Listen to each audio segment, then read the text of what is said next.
Bonjour à tous et bienvenue dans Souvenirs d'écolier. Chaque semaine, je reçois une personnalité qui se confie sur son enfance et sa scolarité. Et avec nous cette semaine, Mélanie Page. Bonjour Mélanie. Bonjour. Alors, vous êtes comédienne. Oui, tout à fait. Le grand public vous a découvert au début des années 2000 dans Sous le soleil. Tout à fait. Et puis après, une grande carrière. On vous a vu au cinéma, beaucoup au théâtre. Oui. Ces dernières années, dans les pièces comme Black Comedy et Brexit Sentimental. Ça, c'est les deux dernières, oui. Et puis sur TF1 depuis novembre, dans la mini-série Les Disparus de la forêt. Qui est de la forêt noire, oui, qui a cartonné, on est hyper contents. Avec Hélène de Fougerolles, Grégory Fitoussi ou encore Tchéky Cario. Tout à fait. Et là, vous êtes en tournée alors? Je suis en tournée avec Black Comedy, donc avec Virginie Lemoine, ma partenaire qui avait joué à Paris déjà avec moi dans cette pièce. Guillaume Santou a remplacé Arthur Junio. On a Camille Lavabre aussi avec nous depuis la tournée. Ça se passe super bien, une super ambiance. On est content, on est complet partout. En province, le théâtre se porte très bien. D'autres projets dans les prochains mois? Ouais, plein, mais rien de complètement sûr, mais vraiment plein de projets au théâtre. D'accord. Donc d'autres pièces? Ah oui, plein d'autres pièces. Ouais. Et puis aussi un projet télé assez ambitieux, mais qui n'est pas encore signé non plus. Je peux pas dire grand-chose de concret. Aussi ambitieux que la série? On a vu la sur TF1? Plus? Ouais. Enfin, mon rôle serait vraiment beaucoup plus... Un rôle principal. Ouais, voilà. Mais ceci dit, je crache vraiment pas sur les rôles secondaires qui peuvent être hyper intéressants. Par exemple, dans L'école de la vie, une série sur France 2, dont on a déjà fait la saison 1, on vient de faire la saison 2 qui va passer au printemps, je pense, où je fais une prof de maths. C'est un rôle secondaire, mais vraiment hyper... Une prof de maths, alors? Une prof de maths. Et ça s'appelle L'école de la vie. Est-ce qu'on n'est pas dans le sujet? Complètement dans le sujet. Vous avez rêvé de jouer une prof? J'ai adoré parce que c'est une prof de maths vraiment pas évidente. Donc en fait, j'y mets tout ce qu'on aimerait. Enfin, elle est hyper dure, hyper sévère, hyper cash avec ses élèves. Du coup, il y a vachement d'humour, elle sourit jamais. Mais en même temps, c'est une super prof, hyper crainte par les élèves, mais super prof. Et même crainte par ses collègues. Mais t'aurais aimé être prof? Franchement, dans la vraie vie? Alors, dans la vraie vie, prof de maths, non. Mais prof, oui. D'ailleurs, je pense qu'un jour, en fin de carrière, un peu, je serai prof de théâtre. De théâtre, oui, ok. Clairement, j'adore ça. J'ai déjà un peu donné des petits cours à des copains de mes enfants. J'ai fait des petits stages comme ça. J'adore ça, j'adore. Bon, on va arrêter de se projeter. Ouais. On va faire un petit retour dans le passé, si t'es d'accord. Ouais. Pour commencer, déjà, tu as plusieurs origines. Britannique, oui. Australienne, oui. Mais tu es née à Paris. Oui, tout à fait. Donc, je suis bilingue. Ma langue maternelle, c'est l'anglais. Ouais. Donc, j'ai appris le français en maternelle. Je me souviens au tout début, forcément, quand j'étais en petite section, parce que je me souviens très bien de ma petite enfance. Petite enfance, ok. Très bien. Donc, je me souviens de petite section, moyenne section, grande tout. Petite section. Ouais. Vraiment, parce que j'étais pas dans la même... On avait changé de locaux entre la petite et la moyenne, et je me souviens vraiment des locaux de la petite, donc vraiment... J'aurais aucun souvenir de ça. Ah non, mais très clairement. Je me souviens même où était le petit supermarché en plastique, où chacun voulait être la caissière. Je me souviens de tout. Ça dans l'école? Oui. Dans la classe? Ou dans la classe, ouais. Je me souviens des coussins où il fallait faire la sieste. T'as une très bonne mémoire? Très bonne mémoire, c'est vrai. Mais du coup, tu as grandi à Paris? J'ai grandi à Paris, mais je me souviens qu'au tout début, donc première année d'école, je parlais pas vraiment français, j'ai appris à l'école, mais on apprend très vite à cet âge-là. Mais je me souviens de la maîtresse qui me faisait comme ça sur la tête, il disait « Ah, ma petite anglaise !» Et je détestais ça. Et je me suis dit très très vite, il faut parler français comme les autres. Et voilà. Quand tu as pu parler français, tu lui as dit d'arrêter.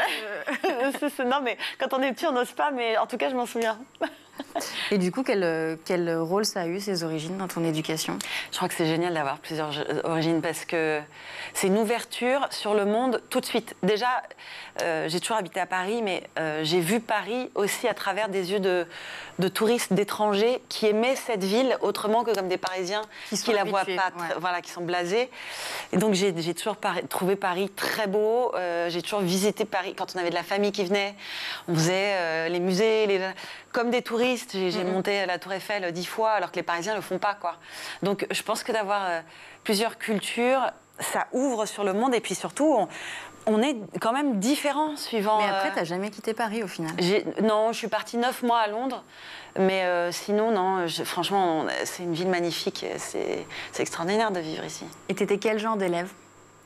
Alors, moi, j'étais la planquée, c'est-à-dire, je faisais jamais mes devoirs. Ah bon? Mais ça se voyait tellement pas, ma petite tête de fille qui écoutait, qui posait, enfin, aucun problème. Tête d'ange, ouais. Ouais, voilà, la petite tête d'ange, peut-être un peu faillotte, c'est-à-dire toujours assurée au propre. J'étais toujours la petite chouchoute. Et donc, en fait, on pensait pas que les problèmes allaient venir de moi. Donc, j'ai fait toute ma scolarité en planquée, genre, j'ai pas vraiment bossé, mais ça se voit pas. Et comme j'écoutais en cours, t'avais des bonnes notes, alors. Voilà, c'est ça le vrai, c'est ce qu'il faut dire aux enfants. Bah non, mais si c'est vous vrai. écoutez C'est une partie de en cours, l'apprentissage. il y a 80% du boulot qui est fait. Et du coup, t'avais des bonnes notes? J'avais des bonnes notes, ouais. Ouais. Mais en travaillant je pense que j'aurais pu avoir bien mieux si j'avais travaillé, révisé, tout ça. Mais j'avais une espèce de 14 qui passait crème. Bah, c'était bien alors. Voilà. C'était pas tant la planquer que ça. Si, parce que j'étais une moyenne haute, quoi. Un truc où 14, j'étais pas dans les meilleurs, ouais. mais je posais jamais aucun souci aux profs. Pas dissipé? Non, peut-être en terminale un peu. Première terminale, ça a commencé un peu à... Qu'est-ce qui s'est passé? En fait, c'est juste les profs qui sont... C'est quand on est face à un prof qui est un peu moins bon, quoi. Et qu'arrivé à un certain âge, on est un petit peu plus... peut-être cruel. Enfin, voilà, on laisse moins passer. Et donc, je me souviens de ma prof de philo. En fait, j'attendais la philo. Ma grande sœur m'avait dit, tu verras, la philo, c'est génial. Et j'étais en attente d'un prof génial qui allait m'ouvrir sur des idées, sur le monde. On allait parler et débattre. Et je ne suis pas du tout tombée sur une prof de philo comme ça. Et donc, elle était très théorique, avec les citations, les machins. Et en fait, je me faisais chier, c'est horrible. Et donc, j'écoutais pas. Ah. Et je rigolais, je me faisais virer du cours et tout ça. Mais t'étais pas insolente?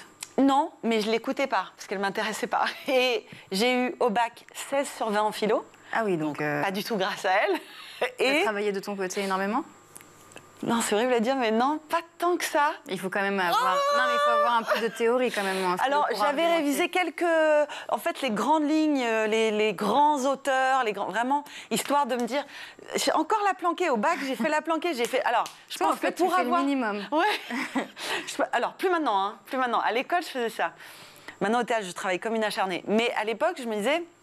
Voilà, pour avoir une bonne note, je pense qu'il faut avoir quelques citations dans sa besace, les idées des grands mouvements, des grandes idées, et après, c'est notre... Et donc, j'ai eu 16, et j'ai appelé ma prof de philo. J'ai demandé au lycée le numéro et tout ça.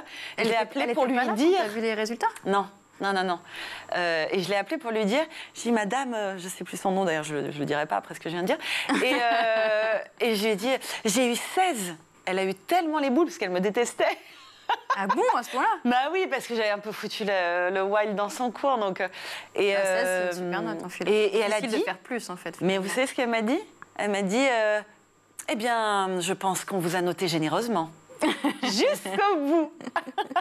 Et bon, j'ai eu ma petite vengeance. Est-ce que tu avais des frères, des sœurs? J'ai une grande sœur. Beaucoup de différences? 7 ans d'écart. Oui, donc pas à l'école en même temps. Quand j'étais en 6e, elle était en terminale dans le même lycée. Et en plus, c'était l'année des manifs de Vaquet, machin, et les grands faisaient la manif. Et je me disais, pourquoi nous, on n'a pas le droit de manifester? T'étais rebelle? Alors, rebelle, non, franchement, non. Pas du tout. Non. Mais l'idée d'aller manifester, je trouvais ça assez cool, quoi. Vous aviez des bonnes relations toutes les deux? Un peu compliqué. Déjà, parce que la grande différence d'âge, et puis on est très différentes. Donc, un peu compliqué, ouais. Et t'as gardé des amis, toi, de l'époque? Non, alors non, du collège et du lycée, non. En fait, plutôt du tout début, quand j'ai travaillé. 16-17 ans, mais du côté du travail. Les premiers tournages, tout ça. T'as commencé à 16 ans? Ouais, j'ai commencé quand j'étais en première. Donc en parallèle du lycée, alors? Ouais, en parallèle du lycée, exactement. J'ai fait des pubs, un peu de mais du coup, la prof de philo, elle te regardait différemment? T'avais un statut à part? Je sais pas, parce que j'étais pas non plus connue, quoi, mais oui, j'étais un peu celle qui était un peu comédienne, peut-être. Mais bon, c'est un peu couillon de regarder ses élèves comme ça. Oui, mais bon. Non, mais ça, c'est un petit peu... Ouais, peut-être. Alors, insu. Peut-être. Si je te demande un souvenir d'écolier précis à me partager, celui qui te vient là comme ça, spontanément. Alors, en CP, j'adorais ma maîtresse qui s'appelait Sophie. Et je la trouvais tellement belle, elle avait des longs cheveux raides. Et je ne sais pas pourquoi, c'était l'heure de la récré et je suis remontée en classe. Je ne sais pas, j'avais oublié un truc. Et en fait, je l'ai vue à travers la porte entrouverte en train de se brosser les cheveux. Et je me suis dit, il ne faut pas qu'elle sache que je suis là en train de la regarder. Et je me suis planquée en train de la regarder, que pour moi, c'était réponse, quoi. Donc voilà, ça c'est un peu la première image de... Mais sinon, j'en ai plein. J'ai eu une prof d'histoire géo géniale qui m'a changé ma vie, qui nous racontait les chouans. Ça, c'est la prof qui t'a marqué? Ouais, en seconde. Extraordinaire. C'est-à-dire, toutes les profs d'histoire géo devraient être comme ça, parce qu'elle nous racontait une histoire. C'était pas seulement l'histoire avec un grand H, c'était comme une histoire. Et elle nous intéressait vraiment à ce qu'elle nous disait. Et comme moi, je bossais pas à la maison, bah, c'était super voilà. Toi, on sait, c'était tout en cours. Au moins, ouais, mais j'engrangeais tout dans tout ce qu'elle me racontait, quoi. Est-ce que tu avais une matière préférée? C'était plutôt des profs qui me faisaient aimer les matières. À chaque fois? Mais toi, tu n'avais pas une attirance particulière? Non, parce que j'aimais le théâtre. Quand j'avais une bonne prof de français, c'était le français. Quand j'avais la bonne prof d'histoire géo, c'était histoire géo.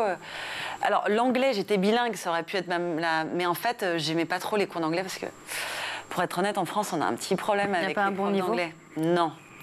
Non, déjà parce que c'est des Français qui donnent des cours d'anglais. Il faudrait que ce soit des Anglais qui donnent des cours.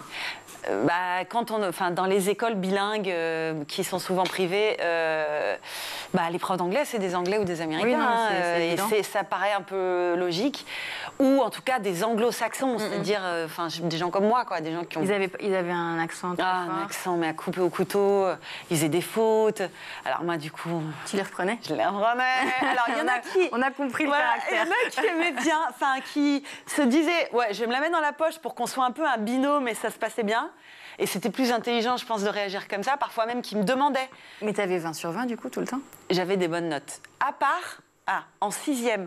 Donc, moi, je me disais, c'est bon, quoi, je suis bilingue. Donc, et en fait, premier contrôle en 6e, donc de la première année d'anglais à l'école, un contrôle sur toutes les différentes orthographes. Oui. Et moi, j'étais bilingue, mais en fait, je n'avais pas appris à l'écrire, l'anglais. D'accord. Et je n'avais pas du tout révisé en disant... Tu l'écrivais jamais à la maison? Confiance? Non. En fait, de temps en temps, je lisais un petit truc en anglais, mais très peu. Et donc, en fait, je me disais, ouais, je peux avoir de réviser. Et j'ai eu genre 10 sur 20, un enfer pour moi d'avoir dit. Oui, par rapport Oui, c'est normal. Et le prof m'a dit, comme quoi, on a beau être bilingue, il faut réviser. Et ça m'a tellement touché l'ego que je n'ai plus jamais pas révisé un contrôle. Et à partir de là, j'ai eu 19 ou 20 à tous mes contrôles de toute ma scolarité. Est-ce qu'il y avait une matière cauchemar? Non, pareil, c'était des profs. J'avais pas de matière cauchemar. Parce que les maths, j'étais plutôt bonne quand le prof était bon. Après, j'ai plongé avec un prof qui était très mauvais. Mais c'était pas un cauchemar, c'est juste que du coup, j'étais pas intéressée. Donc à chaque fois, le plaisir que tu avais d'aller étudier une matière était vraiment lié à la personne qui l'enseignait? Complètement. C'est la première fois qu'il y a quelqu'un qui... C'est vrai? Ouais. Mais même dans la vie, je suis comme ça. C'est-à-dire que pour moi, j'adore mon travail parce que j'adore les gens avec qui je travaille et les gens que je vais rencontrer. Tu ne vas aller que dans un projet où tu aimes les gens qui t'entourent. Oui, ou alors en tout cas où je me dis, tiens, j'ai vraiment envie de travailler avec cette personne, je ne la connais pas, mais elle m'intéresse. Le théâtre, la comédie, ça arrive à quel âge? Assez tôt, En fait, j'ai fait beaucoup de danse. Ouais. Donc j'étais en horaire aménagé. À partir de quel âge? À partir de la 6e du collège. Donc je faisais 15 heures de danse par semaine. Ok, tu les mettais à quel moment? Le matin, tous les matins, 3 heures tous les matins. Avant d'aller au collège. Ouais. Tu commençais très tôt tes journées? Non, de 9h à midi. Et puis après, à 12h50, je commençais le collège. Donc pas beaucoup de temps pour manger. Ouais. Mais du coup, toute une matinée, en fait, où nous, on allait apprendre des matières classiques. Exactement. Alors, tu rattrapais tout l'après-midi? Exactement. Et surtout, on faisait le même programme. Mais vous étiez moins nombreux? On était 20. Mais le même programme, en fait, c'est des cours de 50 minutes au lieu d'1 heure, mais on ne perd pas de temps, parce que finalement, les cours d'1 heure dans les collèges normaux, le temps que les élèves se mettent en route, machin, c'est pareil. Et efficace et en fait exactement le même programme à la fin de l'année. On faisait pas de sport en revanche. Donc, tu avais déjà tous les matins. Voilà. Ouais. On faisait pas de dessin non plus, je crois. Mais sinon, on avait un niveau de dingue en plus. Moi, tout le monde a eu le bac dans ma classe. Et tu as fait collège et lycée? Collège et lycée. Lycée, c'était le lycée Racine qui avait une partie de son lycée avec des horaires aménagés. Et tu voulais devenir danseuse à cette époque? Je voulais devenir danseuse. Et en fait, à 16 ans, j'ai un peu pété un câble. Et je me suis dit, non, je suis en train de me tromper. Pourquoi? En plus, la danse, c'est tellement dur que... Il y a une grande discipline. C'est une énorme discipline, mais ça me va, moi, la discipline, mais seulement si vraiment on est sûr à 100% que c'est ça, qu'on veut donner sa vie à ça. Et puis, il y a un moment où j'ai eu, c'est plus qu'un doute, j'ai eu la certitude que je ne voulais pas... J'aimais la danse, mais que je ne voulais pas donner ma vie à ça. En revanche, ce que j'adorais, c'était la scène. Donc, c'est à ce moment-là que j'ai basculé pour le théâtre. Switché à ce moment-là? Ouais. Mais... avant tout ça, tu te dis juste je vais être danseuse, il n'y a pas un autre métier qui te fait rêver? Non. Donc ça a toujours été la scène en fait? Ça a toujours été la scène, toujours. Ouais. Et puis en fait, j'ai jamais eu dans ma vie un moment où je me suis dit qu'est-ce que je veux faire plus tard. Et donc du coup, à 16 ans, tu prends les cours de théâtre? Ouais, j'ai tout de suite adoré. Et ça marche tout de suite en plus? Oui, c'est vrai. Non, c'est vrai, j'ai eu de la chance. Non, mais tu as tout de suite tes premiers rôles, tes premiers oui, jobs, j'ai commencé à travailler très tôt. J'ai quitté mes parents très tôt. J'ai payé mon loyer. Tu les as quittés à quel âge? 19 ans. Donc c'est juste après le bac, quoi. Ouais, pas longtemps après. Je travaillais déjà, mais j'avais pas encore assez pour vraiment m'assumer, payer mon loyer et tout ça. Et à partir de 19 ans, je me suis dit, ouais, là, c'est bon. Donc, je suis partie. Et eux, ils étaient OK avec ça? Ils étaient libres? Oh, oui, oui. Ah oui, alors eux, c'est des postes 68 arts. Genre, tu fais ce que tu veux, ma fille. Donc, il n'y a jamais eu... Quand je voulais être danseuse, c'était, tu seras danseuse. Et quand je voulais être comédienne, ils m'ont jamais... Je crois qu'ils auraient été étonnés que j'aurais faire avocate, quoi. Ça fait quoi? Et tu as fait de la télévision aussi? Ouais. Avec Antoine Decaune? Alors, non, c'était un court-métrage pour la télé. OK. Ça s'appelait 6 minutes avant le 20h. C'était, je crois, son premier court-métrage. Et on avait fait c'était génial. En fait, c'était sur le principe du faux raccord. Donc, en fait, le faux raccord, ça veut dire à chaque plan, il y a un truc qui est pas bon. Par exemple, tu vois, la ta veste, elle est comme ça. Et le plan d'après, elle est comme ça. Tu vois, elle est pas...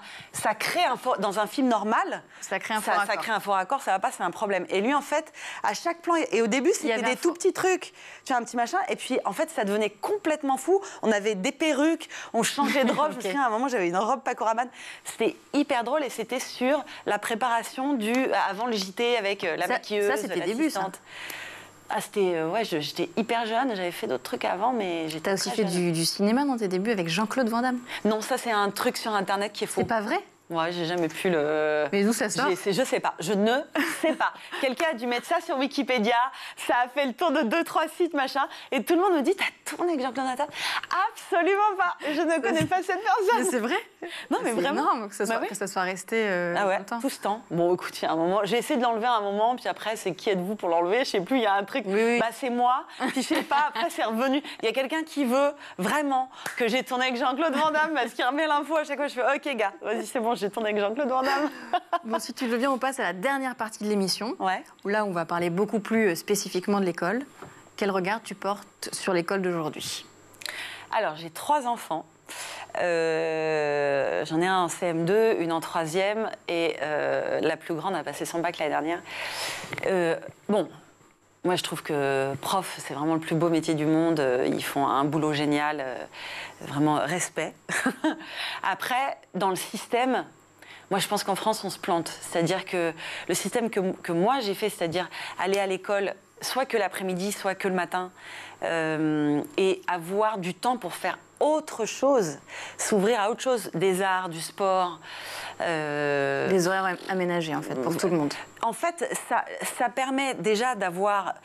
De découvrir d'autres choses, des passions éventuelles, et ça permet de se motiver mieux à l'école. C'est-à-dire que nous, dans ces écoles-là, on était beaucoup plus forts que les autres, déjà parce qu'on savait ce que c'était que l'effort, et l'effort pour un truc qu'on aimait, et donc de voir le résultat, d'être motivé, et j'étais pas entourée d'ados qui traînaient les pieds, qui en avaient marre de la vie, qui disaient je veux pas, on n'était que des ados déjà dans le, je sais pas, dans le plaisir de la vie, avec des buts.